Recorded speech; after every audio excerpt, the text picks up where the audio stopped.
Okay, so from now on, we're going to use our new Fintrac form, which are for Presale agents. So, for most of the Fintrac are same as the one we used before. We have to fill in transaction property address, sales name, brokerage name, date information, and also on the second one is Part A, verification. This part is also the same. So you will have to get the client's full legal name, address, birthday, nature of business, occupation, and also this is new. Did you verify this person in person or not in person? So if you verify this person not in person, then you will need the person to be verified Fintrac by their local lawyer or notary, or complete a verification document, Part A2 and Part A3. So Part A1 is federal, provincial, or territorial government issued photo ID, like driver license, personal ID, and passport, and so on.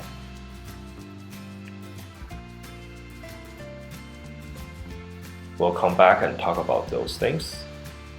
And for Part B, B1 is third party. Every time you have to fill in this part, you have to ask if the client is acting on a third party. Are they buying a home for themselves or for someone else?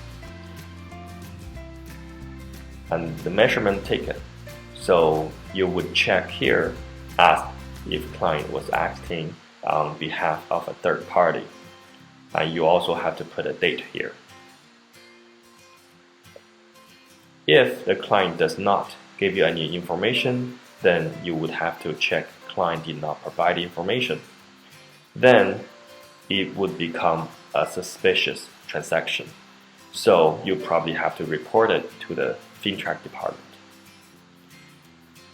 And the next one indicate whether there are any other ground to suspect a third party. If no, just say no. If you think they're acting on a third party, then explain. If they have a POA representing a third party, so they're buying a home for someone else, then you have to complete who they're acting on behalf of. Name of third party, address, birthday, nature of business or occupation, if they're company number, and relationship between third party and the client. So sometimes if they're a director of a company, then you have to use the company Fintrac as well. Client risk. So according to the Fintrac department definition of high risk, high crime area, so basically anywhere from Canada to India to China, basically everywhere is a high crime area. So you have to check Canadian citizen or resident high crime area. If you don't think they have other high risk factors, then pick the third selection. If they're foreigner, like student or working permit, then pick the fourth one. The only thing you think they are only in high-risk country, but no other higher risk of factors evident. If you think they're doing money laundering, then you have to pick high risk and also explain why. So let's go to Part D. Just pick one. Are they buying residential, commercial, or for residential income purpose? And lastly, when you receive a deposit as a buyer's agent or listing agent sometimes, you have to complete this part. Did you receive the bank draft in person? If yes, check yes. If no, then you have to explain how you receive it by mailing, by e-transfer, or anything. But in Presale, we do not accept anything but certified check and bank draft.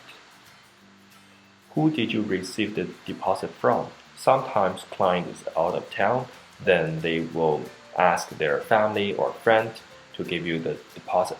Then you have to record their name and relationship. Also, you have to ask the client to give you the account holder's name for the bank draft, account number, and which account did it come from, checking, saving, trust, or other. Sometimes they have 2 or 3 checks from their client for bank deposit. Then you have to get each one of those draft, their information, account holder, account number, and account type. And lastly, if the client is a student, homemaker, or any profession that does not have an income, then you have to explain where their money, deposit money, came from. If the deposit money was coming from their parents or family, then you have to explain the relationship who provided the fund. And number 3, did the fund come from the third party's personal account? So for example, if the money is coming from the mother's personal account or the mother or father's company account. So if it's coming from their company account, that means they're doing tax evasion and money laundering. Then you have to report this client to this Fintrac department. Okay. If the deposit was not from the client's bank account, you must Fintrac the fund provider. The fund provider, for example, is the mother or father.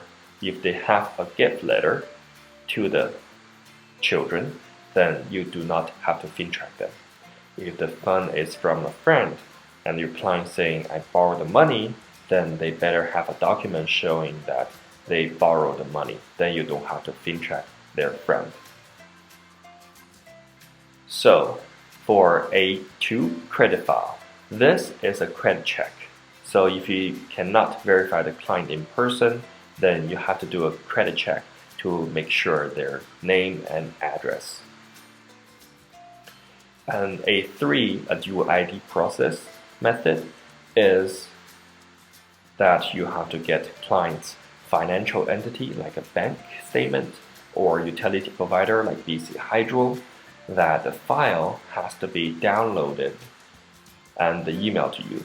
They cannot be faxed to you or photocopied because they can be modified.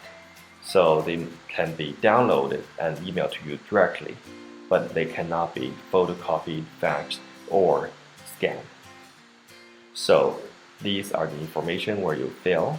So if the buyer, your other client, if you're representing listing or buyer, you're dealing with another party who's not represented, then you have to complete this part because you also have to Fintrac the unrepresented party. So the unrepresented party, if you're dealing with, then you have to check. You ask the unrepresented party individual for information to ascertain their identity. So if they don't provide information, then you have to check on number 2, unrepresented individual did not provide information. Then you would have to report them for suspicious transaction. Okay, so that's everything for the Fintrac part. If you have any question, please give your managing broker a call, or you can text me at 778-969-6666.